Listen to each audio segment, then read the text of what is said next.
بسم اللہ الرحمن الرحیم۔ السلام علیکم ورحمۃ اللہ وبرکاتہ۔ جزا اللہ عنا سیدنا محمد ما هو اہلہ۔ میرے ناظرین، امید ہے آپ خیریت سے ہوں گے۔ اللہ تعالیٰ شانہ آپ کو خوش و خرم رکھے۔ آج کی جو میری ویڈیو ہے اس کا ٹائٹل اور موضوع آپ کے سامنے ہے۔ کیا واقعی دجال کے پاس ہر قسم کی پاور ہوگی؟ اقوام متحدہ خروج دجال سے پہلے ختم ہو جائے گی، کیونکہ اقوام متحدہ کو تحلیل کرنے کے لیے نیتن یاہو نے امریکہ کے صدر کو یہ کہا ہے کہ اس کو تحلیل کر دو اور میرے ساتھ جنگ کرو مل کے۔ تو میں آپ کو بتاتا ہوں، اقوام متحدہ اور دیگر ادارے جو یہودی نے قائم کیے تھے، کیا ان سے انہوں نے اپنے مقاصد حاصل کر لیے ہیں؟ آج میں کوشش کروں گا کہ اس کے اوپر تھوڑی سی روشنی ڈالوں اور دجال کے پاس کتنی پاور ہوگی۔ دجال کے بارے میں ہمیں یہ بات ذہن میں رکھنی چاہیے کہ دجال اللہ تعالیٰ کی جانب سے ایک امتحان اور آزمائش ہوگا، تاکہ ایمان والوں کو پرکھا جائے کہ وہ اللہ کے وعدوں پر کتنا یقین رکھتے ہیں۔ جو اس امتحان میں کامیاب ہو جائے گا اس کے لیے اللہ کی طرف سے بہت زیادہ درجات رکھے گئے ہیں، اس لیے دجال کو ہر قسم کے وسائل دیے گئے ہوں گے، جن میں شیطانی وسائل سے لے کر تمام انسانی و مادی وسائل شامل ہوں گے۔ دور جدید کی ایجادات اور سائنسی تجربات اور تحقیقات کے پس پردہ اگر ہم پتہ لگائیں گے تو یہ بات آسانی سے سمجھ میں آ جاتی ہے کہ یہ تمام کوششیں اسی ابلیسی مشن کو پورا کرنے کے لیے کی جا رہی ہیں، یعنی دجال کے لیے۔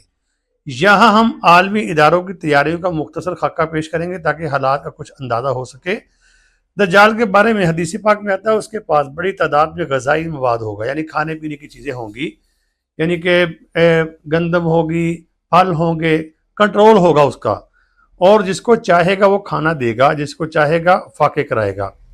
دنیا میں اس وقت غذائی اشیاء بنانے والی سب سے بڑی کمپنی اگر آپ دیکھتے ہیں وہ نیسلے ہے، جو یہودیوں کی ملکیت ہے، اور اس کا مشن تمام دنیا کی غذا کو یعنی کنٹرول میں کرنا ہے اور اپنے قبضے میں کرنا ہے۔ اگر آپ دیکھتے ہیں یہ کام تو انہوں نے کر لیا ہے، اور انہوں نے انسانوں کو، مسلمانوں کو، سب کو اس چیز کا یعنی کہ عادی بنا دیا کہ ملٹی نیشنل جو ان کی چیزیں ہیں ان کے بغیر تو ہمارا گزارا نہیں ہے۔ جو نیچرل چیزیں تھی دیسی وہ ہم سے چھڑوا دی ہیں۔ یہ سب چیزیں بعد میں دجال کا ہتھیار بنے گی، جس کے ذریعے سے وہ لوگوں کو یعنی کہ آزمائے گا اور کہے گا جب بھوک پڑے گی میرے پاس یہ ہے تو مجھے خدا مانو، نعوذ باللہ۔ تو حدیث میں آپ نے پڑھا ہوگا دجال کے پاس دولت کے بے شمار خزانے ہوں گے۔ تو اس کے بارے میں بھی یہ یہودیوں نے کیا کیا، تمام دولت کو اپنے قبضے میں کر لیا ہے، کر رہے نہیں، کر چکے ہیں وہ۔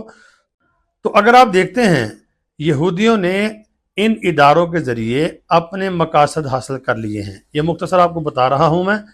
تو جو نیتن یاہو نے اب بیان دیا ہے کہ جب اس کے خلاف قرارداد پاس ہوئی ہے کہ جنگ بندی کی جائے، تو اس نے فوراً کہا کہ اقوام متحدہ کو اب تحلیل کر دو۔ مطلب یہ ہے کہ دجال کے آنے سے پہلے یہ ساری چیزیں انہوں نے حاصل کرنی تھی، وہ کر چکے ہیں۔ تو یہ ساری چیزیں جو ہیں، یہ جو پاور ہے ساری دجال کی طرف منتقل ہو جائے گی۔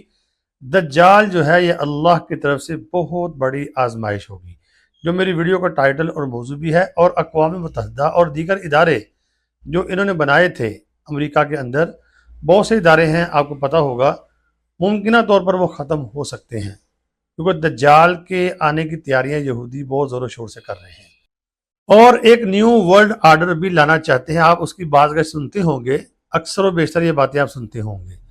تو میرے ناظرین، اللہ سے دعا کریں اللہ رب العالمین ہمیں دجال سے اور اس کے فتنے سے محفوظ فرمائے۔ بڑا خطرناک فتنہ ہے۔ اللہ رب العالمین ہم سب کا حامی و ناصر ہو۔ تو ویڈیو کا آگے شیئر لازمی کرنا، کمنٹ بھی کرنا، دعاؤں میں ضرور یاد رکھنا۔ السلام علیکم۔